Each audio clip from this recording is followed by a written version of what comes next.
Hello and welcome to Launerin's Gamerscore and welcome to Fortnite Friday. This week we're taking a look at the events of E3. I'm going to be giving my opinions of what I'm looking forward to, games that are coming out over the coming year, what I thought of each presentation.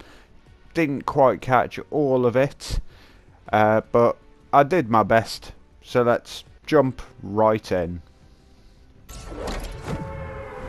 First up, I'm going to talk about Bethesda, one of my favourite publishers of games. Recently announced that they were the #1 publisher in the world. So let's talk about that. Started off the presentation big. Introduction of Rage 2 was Andrew WK performing on stage, heavy metal, and it was crazy. So you've got Rage 2. It's what to say, really. Open world, dystopian future. It's looks like it's going to be a good game. There's vehicle to vehicle combat.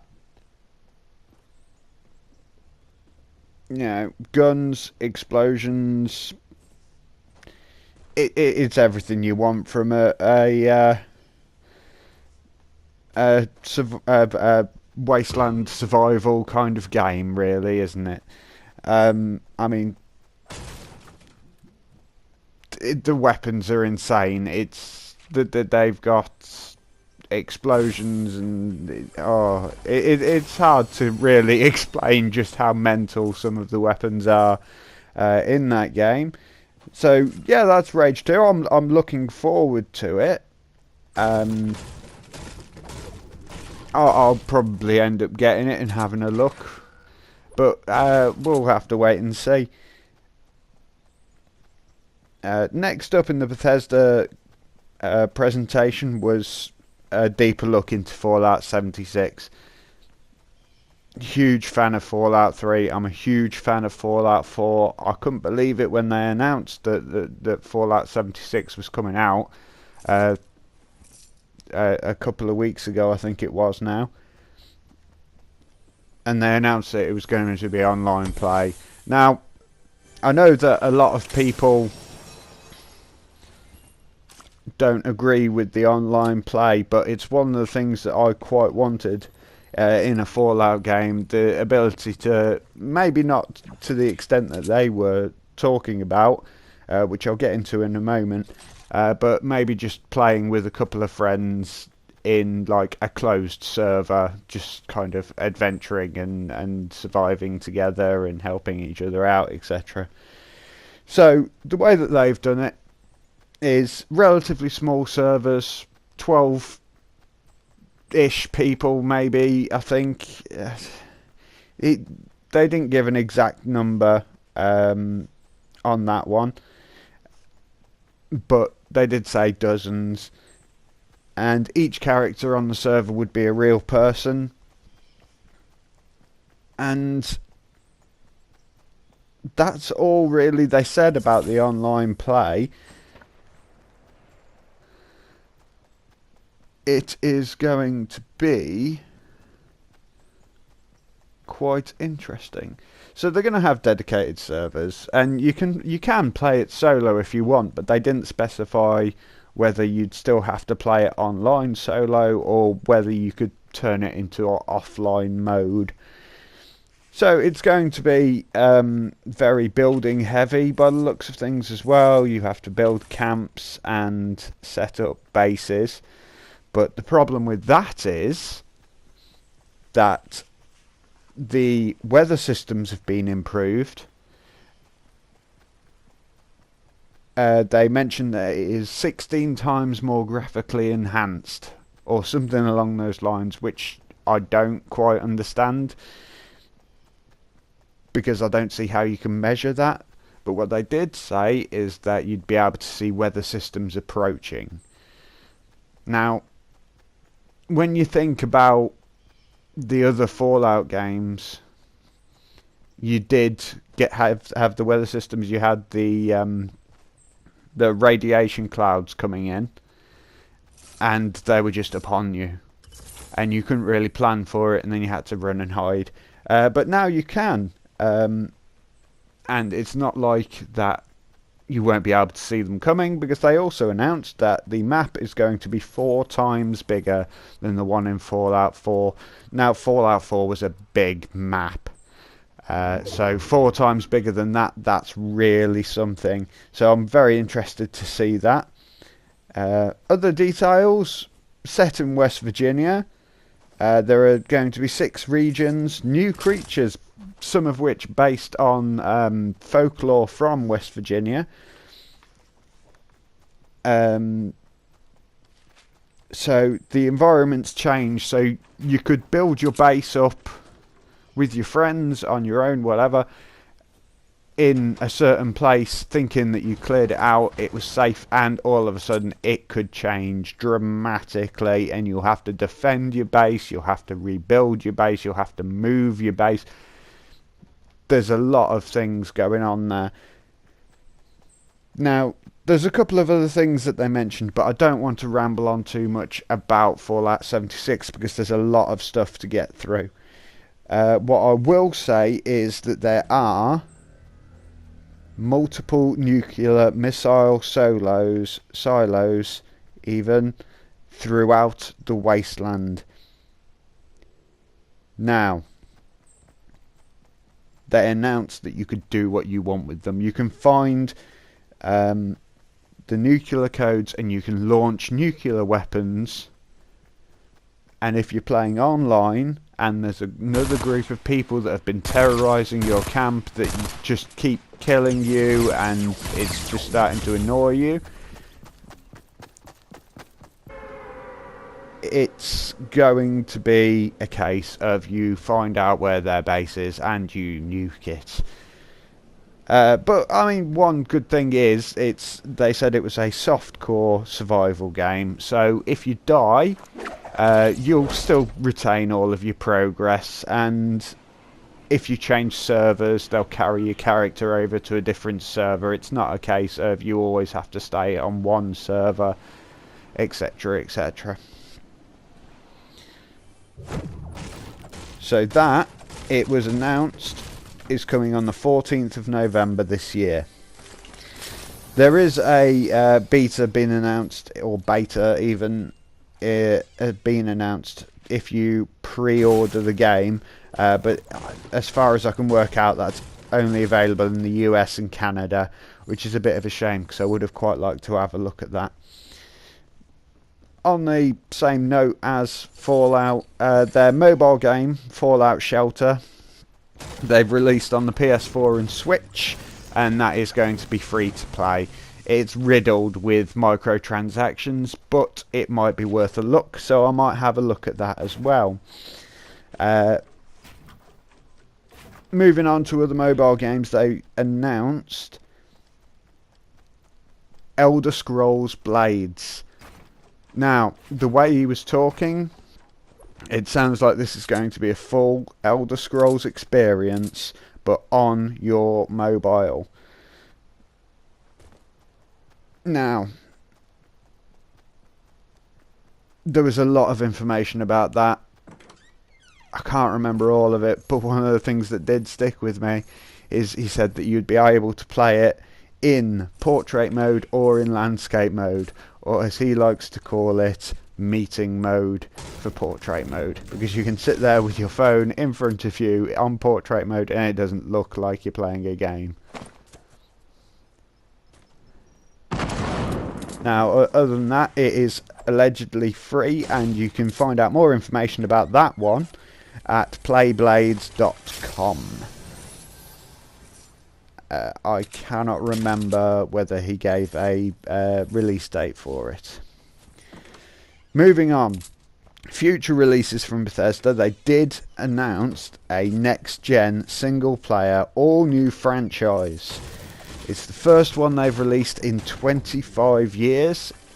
It is set in space, which I'm really looking forward to seeing how they work with that. And it's going to be called Starfield. And then finally, the thing that I think everybody at the conference was waiting for, the announcement of Elder Scrolls 6. They gave us a little teaser trailer, they showed us the landscape, and it looks huge. But that's the only information that we were given about it. And I'm thinking if Fallout 76 is going to be 4 times bigger, then I think Elder Scrolls might be as well. And that's big, because I think Elder Scrolls was always a bit bigger than Fallout anyway. So yeah, it's going to be a big game. So that's all from Bethesda. So we're going to move on to somebody else now. I think we'll move on to the Microsoft presentation. Moving on now to Square Enix, or Enix, or however you want to pronounce it, or as I remember them, Squaresoft. So from Eidos and from Eidos Montreal and Crystal Dynamics, you've got Shadow of the Tomb Raider. It's coming later this year. It's full on stealth. You've got new ways of exploring. You've got the grappling hook. You've got wall running. You've got full underwater exploration. It's in the jungle. It's everything that a classic Lara game should be. She is full on British though. I've not actually played any of the new prequels. So the Rise of the Tomb Raider and that. But she has gone full badass in this one. Absolutely full badass. It's also got the classic light and mirror puzzles as well. I noticed in their little video of it, so that was good. So that's Shadow of the Tomb Raider, and that's coming out. I think I've already mentioned 14th of September this year. So the next thing that they spoke about was a new expansion for Final Fantasy XIV Online, which is called Under the Moonlight, if I remember correctly. And that's really all I've got to say on that. I'll be honest, I haven't played the Final Fantasy XIV. I kind of lost interest in the online versions of the games. But the reason I wanted to mention it is because they are doing a Monster Hunter World and Final Fantasy XIV crossover. I'm not entirely sure how that's going to work, having not played either of the games, but it should be interesting to see. And then something that a lot of people I know were excited about is the a new part of the Life is Strange universe, which is Captain Spirit, and that looks like it's going to be a fun little game. It made me laugh a couple of times during their trailer, and it was quite a nice little thing. I'm not entirely, like I say, I haven't played Life is Strange. I think I've spoke about that before in a previous video at some point.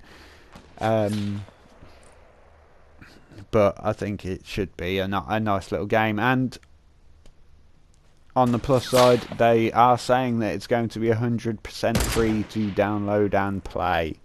And that is coming on the 26th of June. So I might have to have a look to see if I can get my hands on that and have a little look at that.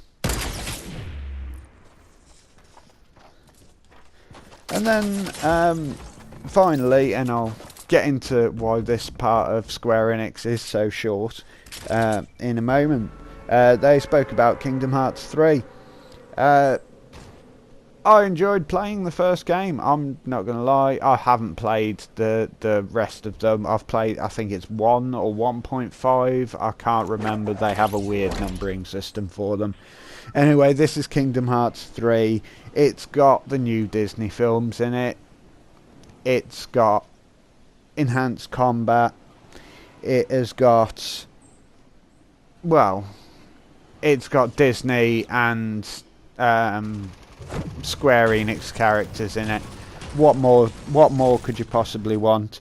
So some of the new universes that they showed, you got Frozen, Toy Story, Monsters Inc. Wreck-It Ralph was in there. Rapunzel I saw. The Return of Hercules. And Pirates of the Caribbean was in there as well, or the Caribbean, or however you want to pronounce it. And that was certainly an interesting little bit, because it featured ship-to-ship combat. And I mean, if you've played Sea of Thieves, then it's like that kind of ship-to-ship combat. It's not a case of jumping from one ship to the other to fight people on the deck of the other one. It's looks like it's an open world kind of thing, and you can explore on the ship, and you will come across other crews. I presume, I don't know. Obviously, it probably won't be online, and like it'll be AI crews and that. But yeah, that's something that I'm gonna look forward to getting into. A little thing that I did notice, with the help of a couple of commenters on one of the videos, was that at the very end of the trailer there was what looked like a scene on Mihen High Road from Final Fantasy X, which means if that is the case, then maybe they're not just sticking to Disney worlds anymore, and they're going to be going to the actual ones. I mean, I don't know, like the Final Fantasy ones. Now, obviously, I don't know whether they've done that before, because I've only played the first one, which was all pure Disney. So, that's everything I want to talk about Square Enix, apart from the following. Their time slot, as far as I can work out, was 90 minutes. What they gave us was 30 minutes of trailers of games that we already know about. Well, for the most part, I didn't know about the Monster Hunter World and the Final Fantasy Online crossover. Expansions for Final Fantasy 14, they were always going to come. Knew about Kingdom Hearts, knew about Shadow of Tomb Raider. I had a vague inkling about Captain Spirit. I think I saw something somewhere about it. So they gave us all of that about games that we already knew, and we got nothing about Final Fantasy VII. Now, at the time that I'm recording this, there was nothing about Final Fantasy VII, the remake, which we've been waiting for I think about 5 years now, or more. And yeah, so unless they're waiting and they're going to reveal it later on in the week, because I do believe E3 is still going on as I'm recording this, and I believe it's going to still be going on when I upload this. There'll still be stuff happening. So anyway, that's all from Square Enix. So we will move on. Right, moving on to the PC gaming show. Now, this was 90 minutes of PC gaming, and that's not PC as in politically correct, that's PC as in computers. So they had 30 new games. Again, I've had to whittle this list down a little bit to ones that I'm personally interested in, things that I'm looking forward to, or things that are big games that I'd like to just make sure that everybody knows about that might watch this. So first up, from Coffee Stain Studios, is a game called Satisfactory.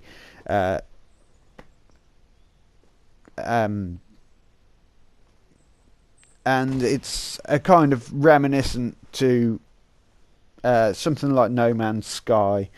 So it's a building and survival game. You build up a factory. That is essentially the game. You build up a factory, it's got conveyor belts and it's all automated, and you have like shipments of materials coming in from all around the world, but you have to go and set them up from the other end. So it is kind of like a full open world experience. the factories that you can build are huge. You could see that in the trailer. So that's something that's quite interesting. So you build transport routes between like your oil refineries that come back to your factory, and you can make plastics, and then you can build other stuff, etc., etc. The most different thing about it is usually games like this where you have to build kind of bases and stuff like that. They're usually top down, and it's kind of you build this here and then you scroll across the map, but this is in first person. Now the game developers said that they wanted it to feel like it was actually the player doing it, and that's why they didn't want to put it into that top down view. There's going to be multiplayer co-op, so you don't have to do all of the building on your own. You can get your friends to come in and help you. There's going to be an alpha coming within the next couple of months. They didn't give a final release date for it, but you can find out more information at satisfactory.com. Emphasis on the factory. Next up, something that I'm quite excited to see how it works is a new Battle Royale game, which is apt considering. It's called Maverick's Proving Grounds. Graphically, it looks good. It's like realistic-ish graphics. You can play it in the first or third person. It looks like there's going to be seasonal or environmental maps. So you're going to have footprints and moving foliage when you're going through them, rather than kind of like the static hiding in a bush and nobody knows you're in there kind of thing. So you'll be able to see when somebody moves in a bush, basically. So moving on to some of the more information about it, it's made by Automaton Games, and the thing that struck me about this is the CEO, James Thompson. He looked really young. He's done so well if this kicks off and does well. He's got big plans for it. You're looking at 400 players on a server for solo mode, and up to 1,000 in the 5-man squad servers. He said about how the map's going to be a big map to kind of compensate for the increased players. So it should be interesting how that plays, whether it'll be more kind of fast paced, or whether because the map's so big it'll be slow pace, well, not slow pace, but a normal pace for a battle royale game. Now the other things that are different about it, there's going to be the capital city is going to be a social hub, so it's going to be similar to something that is a MMORPG. So you will be able to just go and kind of chill out in the capital with people you know, meet people, set up squads, talk to people, see what their play styles are, things like that. So that could be quite an interesting concept. There's going to be a closed beta, and if you want to find out more, go to mavericks.gg. Okay. So the next thing that I want to talk about is Stardock's Star Control Origins. Now, it's an action RPG. I'll be honest, there's a lot that I'm excited about this. You can explore different solar systems, or you can just stay and defend Earth. There's thousands of planets. It's an open universe. The storyline is fun, but with a dark, sinister undertone. So you're going to have fun playing it. There's no doubt about that. It's fully simulated. The entire universe is fully simulated. It is always changing. And the reason that it's always changing is because you can create your own ships, you can create your own planets, you can create your own galaxies and add them into the world. If you pre-order it today, then you'll get access to the Fleet Battles beta, whatever, which is the ship-to-ship combat mode. So while it's going to have, it's in the full game, it's going to have your classic RPG running around third person gameplay. There is also just a ship-to-ship combat mode, flying in space, battling other players, and that's online play, obviously. So that's how you gain access to the beta. But the full game is coming September 20th this year, so not that long to wait for that one either, to be honest. Something that didn't get mentioned in any of the console shows was the new Jurassic World game, which is building your own dinosaur park. The trailer basically had Ian Malcolm, or Jeff Goldblum, if you will, essentially talking about chaos theory, and it was all life finds a way and all of that. But they spared no expense with this trailer.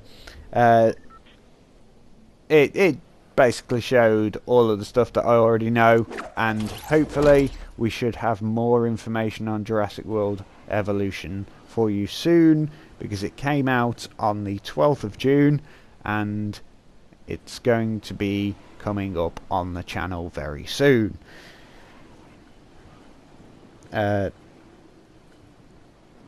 Next up was a VR game called Stormland from Insomniac Games, available on the Oculus Rift. You play as a robot or android or whatever kind of humanoid robot. You have to explore the world, find parts to upgrade yourself, because you're damaged. You upgrade yourself. You find other robots that have been damaged, and you can repair them. And by the looks of the trailer, they then either follow you and help you out, or you become the other robot because it's a better model than yourself. So that should be interesting to play as a robot in the VR.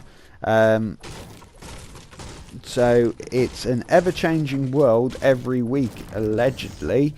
I don't know whether that's an in-game week or a real-time week. I'm assuming it'd be good if it could be a real-time week, because then for the players that don't play games kind of every day, it means it's going to be a different experience from week to week whenever they put the game on, which could be an interesting thing. So you can find out more about that on oculus.com/Stormland or on the Insomniac Games website. Moving on, another game that I was quite interested in was Genesis Alpha 1. It's a randomly generated world. You build a ship, you explore the galaxy. There's a lot of space games at this year's E3. You go out, you meet interesting life forms. If they're hostile, you kill them. You can then harvest their DNA and splice it with your crew to enhance their abilities and maximize efficiency. So that is going to be interesting. It's first person. There are a variety of weapons, and you might even have to deal with infestations on your ship, which is an interesting concept. Moving on to Realm Royale. Another Battle Royale game. They announced a fair few of them in the PC Gaming Show. It's from High Res Studios, and it works a little bit different to your classic Battle Royale games in that you will kind of choose a class. It's kind of a fantasy graphic kind of thing. Graphically, it's similar to that of Fortnite. So you'll choose your class, fantasy classes, so it'll be things like mage, hunter, assassin, engineer. Each class has their own abilities. For example, an engineer can build turrets and things like that and other buildings, whereas I presume assassins will be able to use stealth better and things like that. So each class has its own specific abilities, which you then upgrade during the match. So it's not a case of the more you play and level up and you rank up, like in Fortnite and PUBG, and you get rewards that way. You'll level up essentially during the match, and your character will get stronger and you'll get more abilities, and then it will lead to a kind of big final showdown with stronger abilities. So that's a nice, interesting concept. There are also things called forges in the game. So obviously you've got your usual Battle Royale concept where the map shrinks the longer the game goes on, but if you manage to get to one of these forges while it's in a safe zone, then you can use the forge to craft legendary gear. So you'll be able to get stronger equipment, stronger weapons, stronger armor, etc. However, when you activate the forge, a beacon appears to let everybody on the map know that that is what you are doing, and they can come and hunt you down and stop you from getting that legendary gear. So that is a very interesting dynamic. I'm quite looking forward to seeing if I can get my hands on that and playing that. So next up, they spoke about Hitman 2.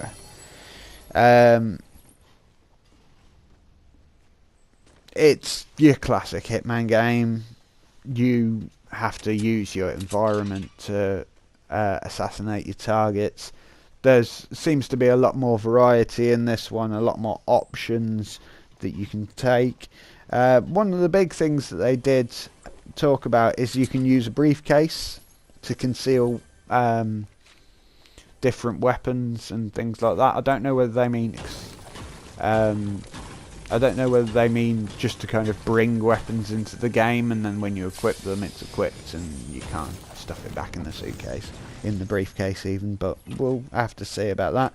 And they announced that there's going to be time restraint events. So these are going to be one-shot events that'll come round every so often. You'll have one shot at doing them. If you don't manage it, that's it. You didn't manage to do the event. The target got away, whatever. But you won't get another chance to do it unless it rolls around again, I presume. So that is all on the PC gaming show.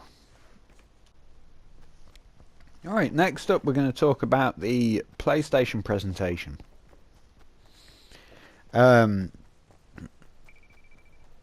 So their main focus, again, similar to the Square Enix ones, was going to be games that we as an audience already know are coming out.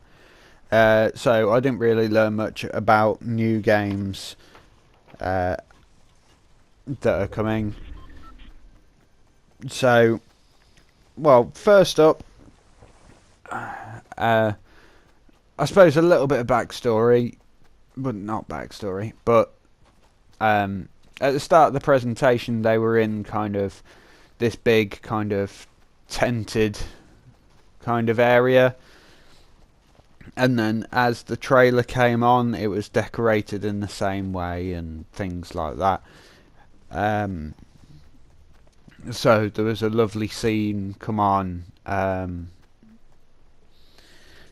with like some of the characters chatting away, and then it was a barn dance, and then there's the two of the characters, they dance together and they're having a nice romantic conversation, and then it's one of those you're so special, you're perfect, and all of that, and everybody's looking at me, they're just jealous, and then it kind of cuts to a really intense scene of neck stabbing stealth gameplay.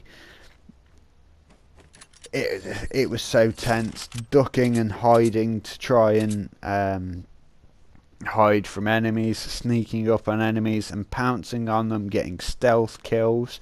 There was nice looking weather and environmental effects in it. So the animations of the character, like once they'd been spotted or if they were being shot at, the animations kind of changed. So you could see that the character was panicked.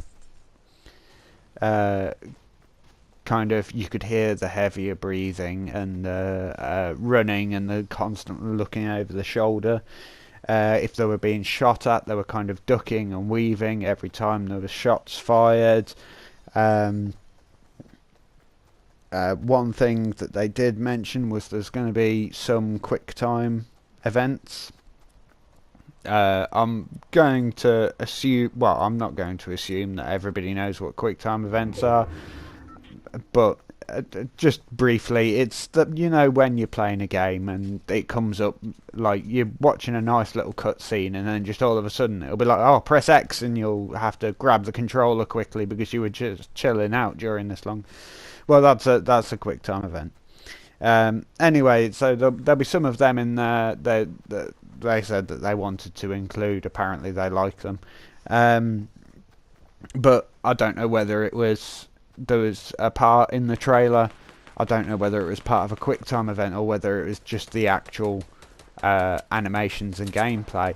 But there was a part where the character picks up, kind of running towards an enemy, and there's a bottle on the side, and picks it up and just in one fluid motion picks it up and just launches it at this enemy's head, and it looked really fluid. It was a really nice example of what they could do.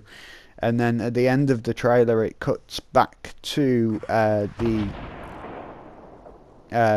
barn dance and a nice romantic moment again.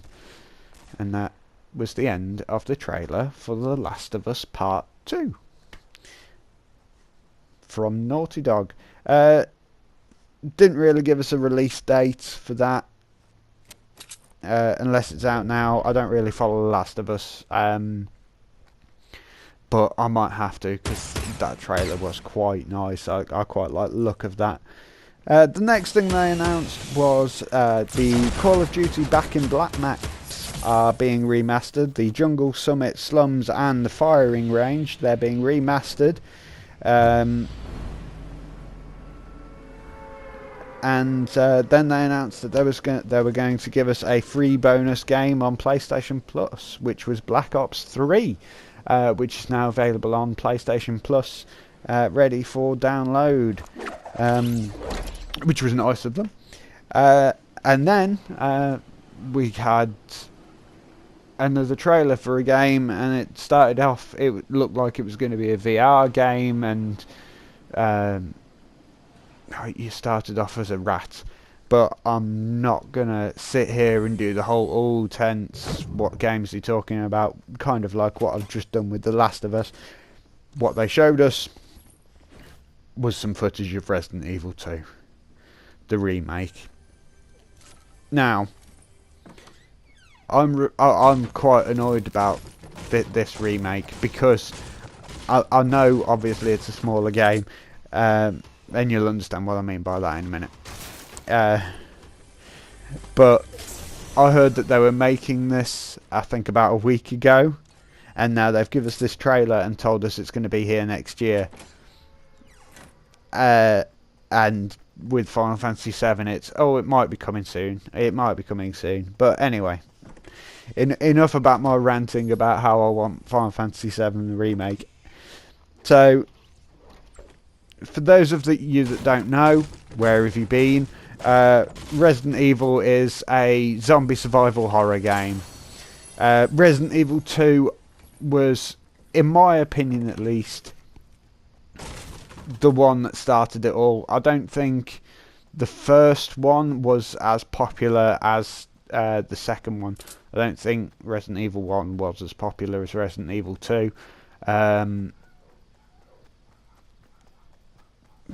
But that's just my opinion. So anyway, Resident Evil 2, the remake, is coming on January the 25th next year, so 2019. Next up, we've got the new Spider-Man game.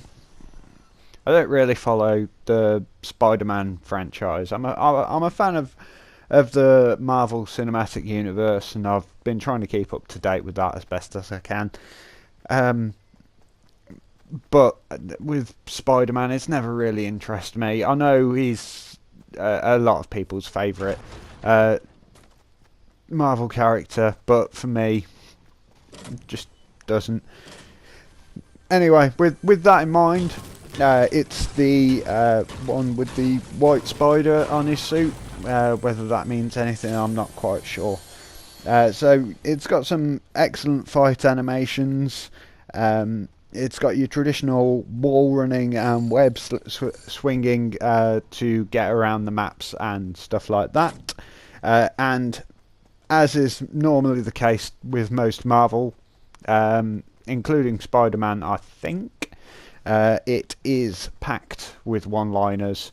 So it's going to be quite a fun game to play. It's got some of the older villains in there as well. It's got Rhino, Scorpion, Electro, to name a few. We didn't get a release date for it, unfortunately, which I would have liked to have bought you, but it's one of them, isn't it? So that's all for the PlayStation presentation. It was quite an enjoyable experience, even if it was a little bit slow at the start. If you've watched it, you'll know exactly what I mean by that. Because when they were in the kind of tent studio part, they finished that part of the presentation and then moved the entire audience to a different kind of studio, theatre, whatever you want to call it. So anyway, we're going to move on now to the last portion of this video. So we're moving on to Nintendo now. The first game that they presented to us was Daemon X Machina even. Now, for me at least, this was very reminiscent of some of the older games like Armored Core and Zone of Enders, in just the way it looked. It was big, it was bold, big battling robots essentially, and I'm presuming thrown in there was some demon folklore or something along the lines, and that's coming next year in 2009 with no official kind of final release date. We just got told next year. Next up was JRPG Xenoblade Chronicles 2 Torna the Golden Country. Now, that is battling for the longest name in video game history, I think, but I think that's been pipped by another one that should be coming up soon on the channel, which I'll get to in the coming weeks. Now, it's an anime-style game. It seems to be open world. It looked like a lot of fun. It got a good reaction from the audience. Now, I'm not sure. I think it's the Xenoblade series, or Xenoblade, that was one of the ones that never came over to the West. It was always just a Japanese game. But that's coming in September 2018. So that's something to look for on presumably the Switch, since we're Nintendo. Now, also on the Switch is Pokemon Let's Go Pikachu and Pokemon Let's Go Eevee. New Pokemon game. Very kind of similar to the others who explore the world.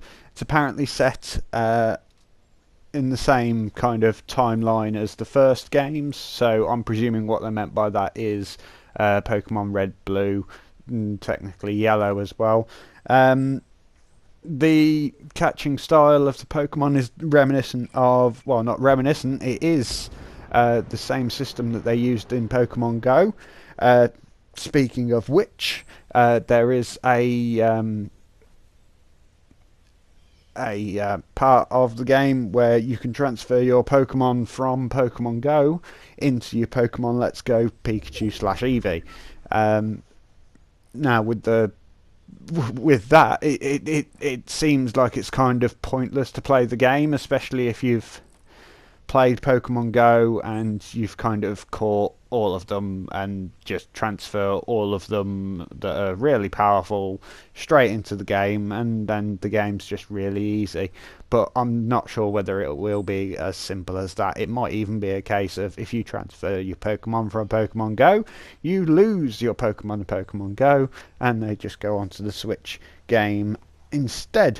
So with the Pikachu and Eevee, they'll follow you around, similar to kind of the way Pikachu followed you in Pokemon Yellow, or the way that in the cartoons / anime, whatever you want to refer to it as, Pikachu followed Ash around and things like that. They also announced that there was going to be a special controller. Now there's some inverted commas there, because I'm not sure how much control you could really have with it, because it is similar to that of the Pokemon Go Plus, in the way that it looks like something that's just got the one button on it. But anyway, that's called the Pokeball Plus. As you can probably guess, it's the shape of a Pokeball, and when you first buy it, you get Mew with it. So that's an exclusive thing for Pokemon Let's Go. However, if you've completed the special event on Pokemon Go, then you'll have Mew on that, and you could always just transfer Mew over. But like I say, you might lose Mew in Pokemon Go then. But with that, you can't really do anything with Mew at the moment in Pokemon Go, because that's something that they're doing, because you can't use any of the legendary Pokemon in kind of Pokemon battles or stuff like that. Anyway, that's coming on November the 16th, 2018. So later on this year. The next thing that they talked about was the new Mario Party game. As far as I could work out, it was just simply called Super Mario Party. It's packed full of all your traditional mini games, multiplayer, things like that. One thing that they did show in the trailer was switch to switch play. So you'll have your two Switch consoles and you can lay them down next to each other, and it creates essentially a bigger screen to play on for some of the mini games. So that's something that I'm looking forward to, and hopefully I'll be able to play that at some point in the future. Well, it's coming on the 5th of October this year, so we'll have to look forward to that one. Next up was a game called Fortnite Battle Royale, and it's free to play apparently on the Nintendo Switch. Not really sure what else to say about it at the moment. I mean, there's some similar footage on screen at the moment of the game. Well, I say similar, it's exactly the same game. What they did announce is it's going to be cross-platform, which means you will be able to play against people playing Fortnite on the PC and Xbox. However, not PlayStation 4, because PlayStation 4, I don't want to say selfishly, but they announced that they won't be doing any cross-platform stuff because they like to keep themselves separate or something along the lines. Anyway, they also announced Overcooked 2 from Team 17 with new actions available, so you'll be able to throw the ingredients to your fellow teammates and things like that, which just means that there could be less movement and things involved. As usual, the kitchens change on the fly and you have to work out how to combat that in order to get your meals out on time. It's going to be wirelessly local and online play, so I can't remember if it was available online previously in the first one, but there we go. And that's coming on August the 7th, so that's coming very soon. Yeah, August the 7th this year. And now we'll move on to the final thing that I'm going to talk about today. The big reveal. Super Smash Bros. Ultimate. For those of you that don't know, again, where have you been? Have you been under a rock? If you have, get in touch with somebody. Now,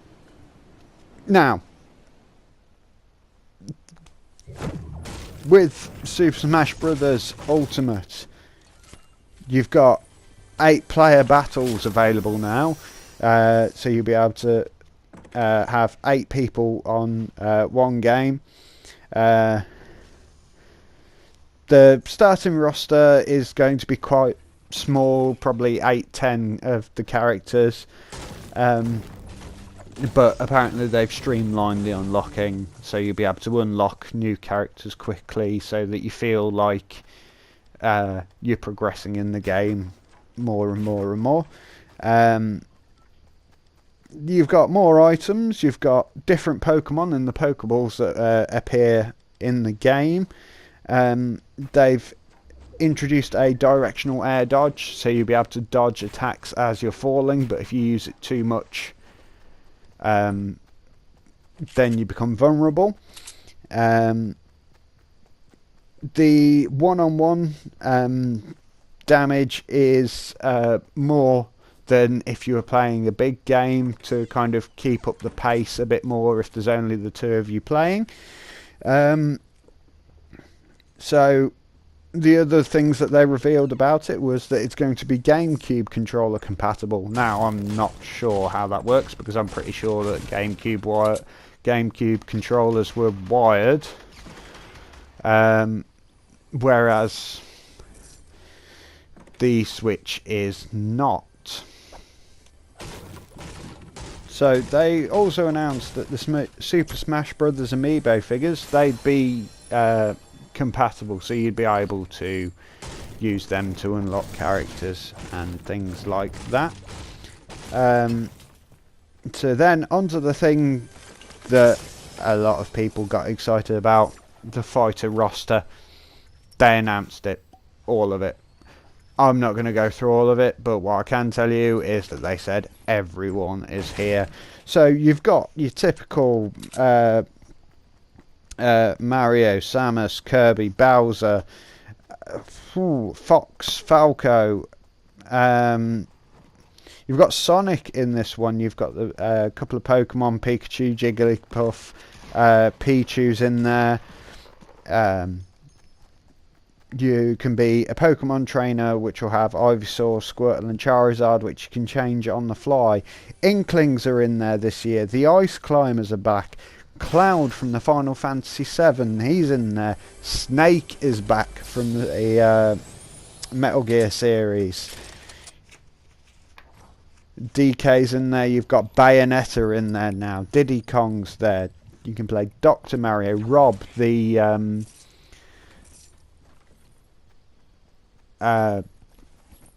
thing that they released for the Nintendo, the robot thing.